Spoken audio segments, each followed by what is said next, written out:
the bit that's interesting for me is I think those of us who are operating, utilizing ecological psychology, ecological dynamics as our kind of fundamental theoretical underpinning around how we uh, engage in pedagogy, um, are at the sort of cutting edge, if you like, of a new frontier in learning theory.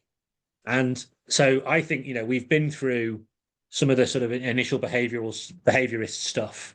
And then that morphed then into a more cognitive explanation for human learning, which is sort of the computational theory, which has been pretty dominant and it actually kind of took root in psychology, um, and became pretty central for a long, long time and very culturally resilient as the model through which people learn. And that's why we saw a proliferation of technique-led activities, drills, all those sorts of things. And I believe that the ecological approach, it's not a alternative to the cognitive. It's a different explanation, which is a further evolution of learning theory. Right. So it's going beyond cognition, the idea of cognitive brain-based theory, to a new form of cognition, which one where there isn't the separation of mind and body. It's a much more holistic description of how people learn, or at least that's how I'm going to position it when I actually write the book chapter, which is coming out next year.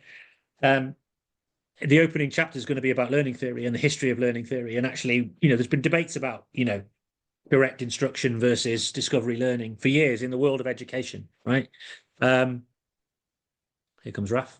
So there's been debates about this for years, but I think this is now a new frontier.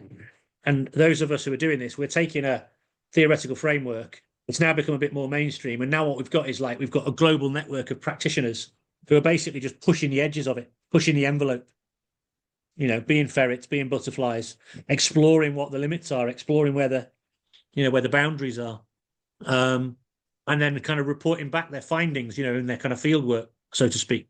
So anyway, I think it's just an interesting space to be in, and we're all sort of pushing up against the edges of it, aren't we? Going, oh, does it work that way? Does it not work this way? Does it work this way? So yeah. And it's very, I feel that butterfly thing quite a bit. I also sometimes feel that perhaps I'm retroactively fitting theory onto my practice.